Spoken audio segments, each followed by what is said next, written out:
Guys आप सभी का स्वागत है। आज अपना एक इम्पोर्टेंट टॉपिक है एंजियोग्राफी के अंदर। एक तो आपका सेरेब्रल वाला कैरोटिड वाला वो इम्पोर्टेंट है, और एक आपका ये वाला टॉपिक इम्पोर्टेंट है जिसका नाम है एंजियोकार्डियोग्राफी या फिर कार्डियक एंजियोग्राफी जिसको बोलते हैं। कोरोनरी एंजियोग्राफी इसका नाम होता है। तो 3-4 नाम है, कन्फ्यूज नहीं होना, अपने को ध्यान रखना कि कार्डियक एंजियोग्राफी मतलब हार्ट की एंजियोग्राफी, और हार्ट में कौन सी वेसल आती है अपनी, कोरोनरी आती है। ठीक है, तो उसकी एंजियोग्राफी कर रहे हैं। एंजियोकार्डियोग्राफी थोड़ा नाम चेंज कर दिया, आगे पीछे कर दिया, एंजियोग्राफी कर रहे हैं प्लस कार्डियो। ठीक है, कोरोनरी एंजियोग्राफी जो हार्ट को ब्लड सप्लाई करती है उसकी एंजियोग्राफी।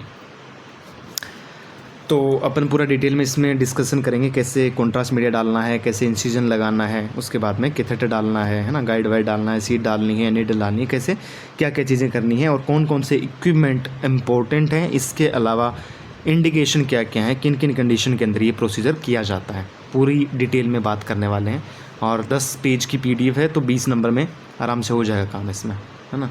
तो मेरे जो पूछा गया था वो पूरी एंजियोग्राफी ही पूछ ली थी उन्होंने। तो एंजियोग्राफी डेफिनेशन वगैरह बताओ, इसके अलावा इक्विपमेंट बता दो आप उसके अंदर। ठीक है, कौन कौन से कैथ लैब के अंदर यूज़ किए जाते हैं, क्योंकि एंजियोग्राफी कैथ लैब में होती है। तो कैथ लैब में ये सारी चीज़ें बता दो, इक्विपमेंट वगैरह। उसके बाद में ये टाइप है ना 3-4, इसमें से एक टाइप लिख दो, तो 20 नंबर आपके वैसे हो जाएंगे उसके अंदर। तो क्वेश्चन था एंजियोग्राफी क्या होती है, पूरा डिटेल में लिखना था 20 नंबर में, तो ऐसे करके आना है वो। तो ऐसे घबराना नहीं है, बहुत सारे अगर आ जाएँ, जैसे GIT स्टडी ऐसे पूछ ले कि GIT स्टडी के एग्जामिनेशन लिखो, तो GIT स्टडी के आपके फिर बेरियम वाले सारे बता देना आप, है ना। तो बेरियम का जैसे आपने बताया कि ऐसे ऐसे होता है, उसके बाद में एक बड़ा बेरियम का 20 नंबर वाला वो लिख दिया। ठीक है, तो आपका क्या हो जाएगा, थोड़ा इंट्रोडक्शन भी हो जाएगा GIT स्टडी के बारे में, और उसके बाद में नीचे ये जो है बेरियम वाला एक एग्जाम्पल भी हो जाएगा कॉन्ट्रास्ट मीडिया के साथ में। तो इस वाले प्रोसीजर को स्टार्ट करते हैं अपन। यह है एक रेडियोलॉजिकल एग्जामिनेशन है of coronary artery. Coronary artery कौन सी होती है, जो हार्ट की ब्लड वेसल होती है उनको कोरोनरी आर्टरी बोला जाता है, जो कि आपकी ओर्टा होती है उससे ट्रांसफर्स निकलती हैं। असेंडिंग ओर्टा होती है ना, जैसे वो ऊपर बाहर निकलती है, मतलब हार्ट से लेफ्ट वेंट्रिकल से निकलती है, तो लेफ्ट वेंट्रिकल से जैसे ही ऊपर जाएगी असेंडिंग की तरफ, तो वहाँ से ट्रांसफर्स यानी लगभग 90 डिग्री के आसपास वहाँ पे वो कोरोनरी आर्टरी उससे निकलेंगी और हार्ट को ब्लड सप्लाई करेंगे, है ना, खुद हार्ट को ब्लड सप्लाई करती हैं, जिसमें कॉन्ट्रास्ट मीडिया को इंजेक्ट किया जाएगा into the heart blood vessel. तो इस प्रोसीजर के अंदर कॉन्ट्रास्ट मीडिया को कहाँ डाल रहे हैं अपन, हार्ट की ब्लड वेसल के अंदर। कौन सी है वो, ये जो आपकी कोरोनरी हैं इनमें डाल रहे हैं थ्रू दी कैथेटर। कैथेटर की हेल्प से, ताकि आइडेंटिफाई किया जा सके नैरोइंग, ब्लॉकेज, फंक्शन, हार्ट की disease and coronary artery disease. तो बेसिक चीज़ें आप यहाँ पे लिख सकते हो, जैसे कि नैरोइंग है ना, ब्लॉकेज अगर है, हार्ट के फंक्शन को अगर देखना है, सॉरी हार्ट के फंक्शन नहीं, हार्ट के तो फंक्शन अपन इससे नहीं देख पाएंगे, अपने को कोरोनरी आर्टरी के फंक्शन अगर देखने के ठीक से प्रॉपर काम कर रही है कि नहीं कर रही, हार्ट से रिलेटेड डिजीज़ देखने हैं, है ना, कोरोनरी आर्टरी के डिजीज़ देखने हैं, तो उस कंडीशन के अंदर ये किया जाता है, आइडेंटिफाई करने के लिए किया जाता है। जब कॉन्ट्रास्ट मीडिया ट्रैवल करेगा थ्रू दी ब्लड फ्लो, तब रेडियोग्राफ लिए जाएंगे। जब कॉन्ट्रास्ट मीडिया जाएगा ब्लड फ्लो के थ्रू, जैसे जैसे ब्लड में जाएगा तो कॉन्ट्रास्ट मीडिया के साथ में ट्रैवल करेगा, तो उसमें अपने को रेडियोग्राफ लेने हैं। ठीक है, हार्ट की रेडियोग्राफी करनी है। और कैसे करेंगे, जैसे CRM जो मशीन होती है ना, वो चेस्ट वाले एरिया और एब्डोमेन वाले एरिया के राउंड उसको रोटेट करवाएंगे और साथ में इमेजिंग चालू रहेगी। ठीक है, तो इस हिसाब से वो अपने को इमेजिंग करनी है ब्लड वेसल के अंदर कॉन्ट्रास्ट मीडिया डालने के बाद में। ठीक है, तो अपने को पता चल जाएगा वहाँ पे कि कोई प्रॉब्लम है, डिजीज़ है उससे रिलेटेड। तो ये बेसिक सा इंट्रोडक्शन था इसके बारे में। इसके अलावा कैथेटराइजेशन के लिए फीमोरल अप्रोच, क्योंकि अपन पीछे पढ़ चुके हैं, ऑटोग्राफी था ना, ऑटोग्राम था, उसके अंदर पढ़ा था अपने कि फीमोरल अप्रोच प्रीफर की जाती है। जितनी भी एंजियोग्राफी होती है मोस्टली उसके अंदर फीमोरल अप्रोच करी जाती हैं, और राइट फीमर को बेसिकली सेलेक्ट किया जाता है। तो कैथेटराइजेशन के लिए फीमोरल अप्रोच प्रीफर करी जाती है, बट सम टाइम इसको परफॉर्म किया जा सकता है थ्रू ब्रांकियल और रेडियल आर्टरी, जो हाथ वाली जो होती है ना, आर्म वाली, और जो रेडियल वाली होती है, उससे भी परफॉर्म किया जा सकता है। ठीक है,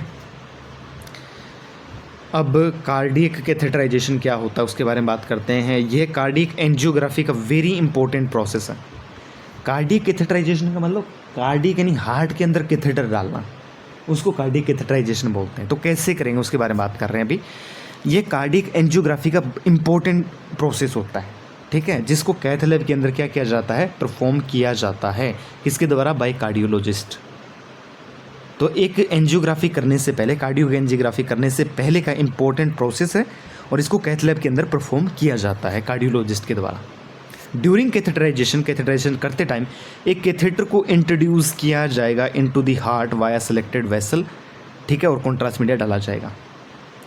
तो जब आप कैथेटराइजेशन करोगे तो क्या करोगे, कैथेटराइजेशन करते टाइम आप कैथेटर को एक कैथेटर सेलेक्ट करोगे, उस साइज़ का भी कितने लेंथ का अपने को चाहिए उस हिसाब से सेलेक्ट करोगे। सेलेक्ट करने के बाद में उसको वेसल में डालोगे और वेसल में कैथेटर डालने के बाद में उस कैथेटर में कॉन्ट्रास्ट मीडिया डालोगे ताकि उस वेसल के अंदर कॉन्ट्रास्ट मीडिया आ जाए, ठीक है।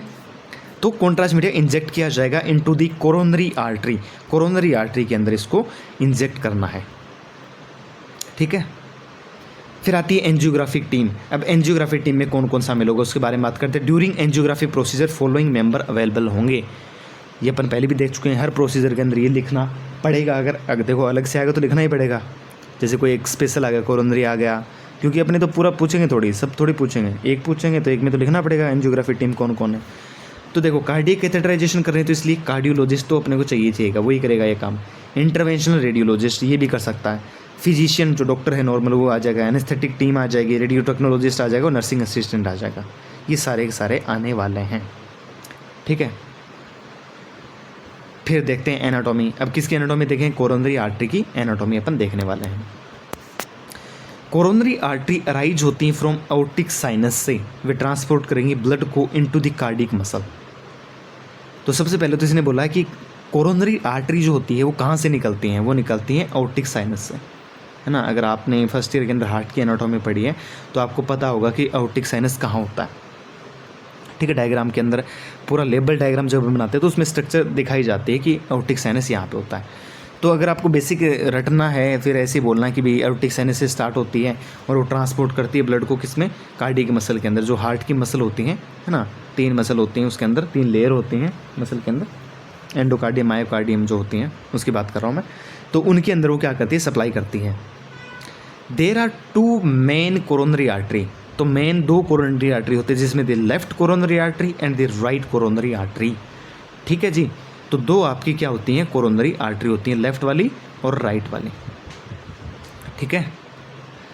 अब सबसे पहले राइट कोरोनरी आर्टरी के बारे में देखते हैं। देखो ज़्यादा अगर लिखना चाहोगे तो फिर, क्योंकि अपनी थोड़ी एनाटॉमी हार्ड हो रही है यहाँ पे, क्योंकि अपने सुना नहीं है ना इनके बारे में ज़्यादा, तो देख लेना आप अपने हिसाब से। मैं आपको पढ़ा देता हूँ पहले कि क्या करना, आपको याद करनी कि नहीं करनी पूरी, उसमें से देख लेना जितना करना पार्ट उतना।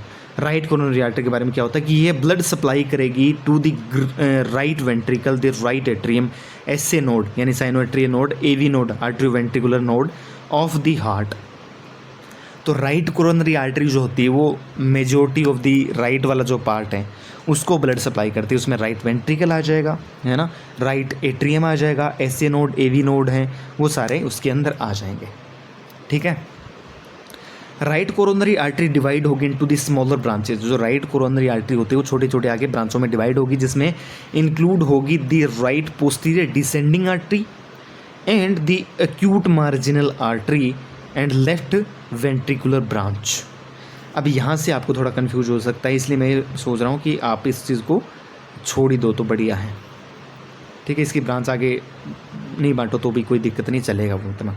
आप इतना लिख दोगे तो भी बहुत है कि वो इतने को सप्लाई करती हैं, है ना। या फिर इतना भी लिख देना कि राइट कोरोनरी आगे भी डिवाइड होती है, ठीक है। अब आता है left coronary artery. Left coronary artery में क्या होगा, देखो लेफ्ट कोरोनरी आर्टरी जो होती है वो सप्लाई करेगी ब्लड को left side of the heart, जिसमें लेफ्ट कोरोनरी आर्टरी ब्रांच होगी into the left anterior descending artery and circumflex artery. वैसे तो इंपॉर्टेंट होता है सर्कमफ्लेक्स ये सब लिखना, पर देख लेना आप अपने हिसाब से बता रहा हूँ। तो ये डिवाइड होगी, ब्रांच में डिवाइड होगी। आगे जो लेफ्ट साइड वाली है ना लेफ्ट कोरोनरी आर्टरी, वो भी डिवाइड होगी लेफ्ट एंटीरियर डिसेंडिंग आर्टरी, ठीक है, और सर्कमफ्लेक्स आर्टरी के अंदर। Left anterior descending artery blood supply करेगी in the front of the heart and smaller branches में डिवाइड हो जाएगी।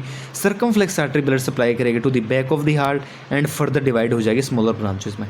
तो इसने बताया कि सर्कमफ्लेक्स है ना वो तो करेगी आपका ब्लड सप्लाई बैक की साइड में, और जो आपकी डिसेंडिंग वाली थी एंटीरियर डिसेंडिंग आर्टरी तो वो किसको सप्लाई करेगी, फ्रंट ऑफ द हार्ट को सप्लाई करेगी, ठीक है।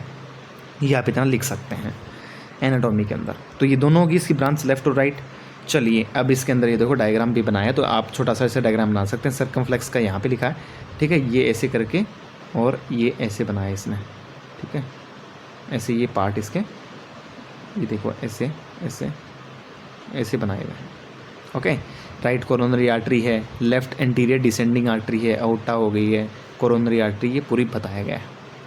ठीक है, तो एक हार्ट का डायग्राम बना के उसके ऊपर ये से बना देना, चल जाएगा काम। इक्विपमेंट की बात करते हैं कि कौन कौन से इक्विपमेंट रिक्वायरमेंट होंगे इसमें। Major cath lab equipment same होंगे, मतलब कैथ लैब के अंदर जो मेजॉरिटी ऑफ द इक्विपमेंट होते हैं वो सेम होंगे। एडिशनल स्पेसिफिक इक्विपमेंट रिक्वायर्ड होंगे फॉर कोरोनरी एंजियोग्राफी, जिसके अंदर JR4 जुडकिन जो राइट 4 है वो वाला हो सकता है।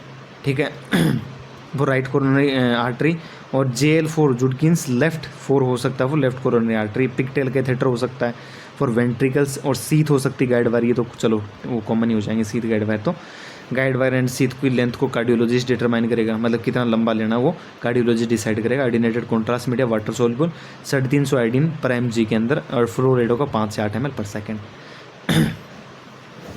इंपॉर्टेंट अपने ये हैं, पिगटेल कैथेटर याद रख लेना, और JR/JL4 याद रख पाओ तो ये रख लेना, है ना, लेफ्ट के लिए और राइट के लिए।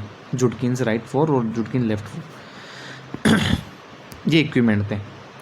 अब इंडिकेशन बेसिकली जो अपनी एंजियोग्राफी करते हैं उसके अंदर लगभग सेम से ही इंडिकेशन रहते हैं।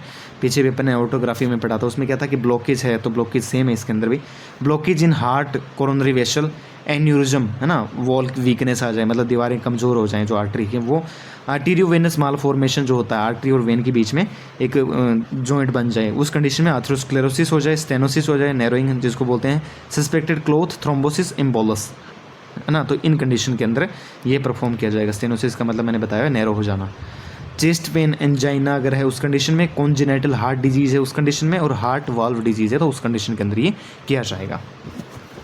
ठीक है, तो हार्ट की पूरी एनाटॉमी आगे इसके अंदर देखने के लिए किया जाएगा। भाई किसी को जन्मजात प्रॉब्लम हार्ट डिजीज़ है तो उसको देखने भी कर लेंगे। और चेस्ट पेन जो होता है, कई बार चेस्ट पेन वो हार्ट पेन करता है तो उससे चेस्ट पेन होता है, तो उस वजह से भी अपन इसको परफॉर्म करवा सकते हैं, एंजाइना जिसको बोलते हैं। हार्ट वॉल डिजीज़ का है, हार्ट के जितने वॉल होते हैं ना साइनोट्रियली जो हैं अलग अलग होते हैं, आर्टरी के अलग होते हैं, वेन के अलग होते हैं, तो उस हिसाब से इसको क्या कर सकते हैं, परफॉर्म करवा सकते हैं। तो इंडिकेशन आपको याद रखनी है। तो इंडिकेशन देख ली, अब अपन बात करते हैं कॉन्ट्रा इंडिकेशन की, किन किन कंडीशन के अंदर नहीं करना है। तो देखो 2-3 तो चीज़ आपने बार बार पढ़ी है, सस्पेक्टेड प्रेगनेंसी और कॉन्ट्रास्ट मीडिया से एलर्जी वगैरह, वो तो है कॉमन, तो वही है एलर्जीज और प्रेगनेंसी। उसके अलावा हिपेटिक फेलियर, रीनल फेलियर भी आप देखते आए हैं। एनीमिया की कंडीशन, किसी के अंदर खून की कमी है तो उस कंडीशन में नहीं करना है। किसी को ब्लड क्लोटिंग डिसऑर्डर है, मतलब जिसके थक्का जमने में दिक्कत होती है खून में, तो उसकी भी नहीं करना है। सीवियर हाइपरटेंशन की, किसी की BP बढ़ी हुई है उस कंडीशन के अंदर नहीं करना है। रीसेंट स्ट्रोक जो है, मायोकार्डियल इंफ्रक्शन, किसी को झटकाया हुआ है हार्ट का, उस कंडीशन के अंदर छेड़छाड़ नहीं करनी कोरोनरी के साथ में।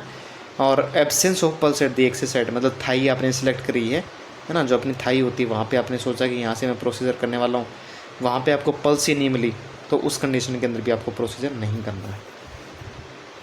ठीक है, hepatic failure, renal failure, anaemia और blood clotting disorder, severe hypertension, recent stroke और absence of pulse at the axis side, इतनी चीज़ें आपको ध्यान रखनी है। प्री प्रोसीजर इन्वेस्टिगेशन भी अपने को करना पड़ेगा, है ना, उनको भी देखना पड़ेगा। तो उसमें क्या है, रिव्यू कर लेगा रेडियोलॉजिस्ट, ठीक बात है, करेगा। X ray report, blood urea, blood serum creatinine, USG CT MRI report है, ब्लड क्लोटिंग टाइम कितना है ना, कितने टाइम में क्लोटिंग बनती है, ब्लड शुगर रिपोर्ट क्या है, और एनी ब्लीडिंग हिस्ट्री अगर हो तो उस कंडीशन के अंदर अपने को रिव्यू कर लेना सारी चीज़ें। प्रीवियस मेडिकेशन या फिर कॉन्ट्रास्ट मीडिया से रिएक्शन की हिस्ट्री अगर है तो उस कंडीशन को भी देख लेना, रिव्यू कर लेना है। तो इतनी सारी प्री प्रोसीजर इन्वेस्टिगेशन आपको रिव्यू कर लेनी है। देखो इसके अंदर मेन जो है ना वो इंडिकेशन और ये इक्विपमेंट ही हैं।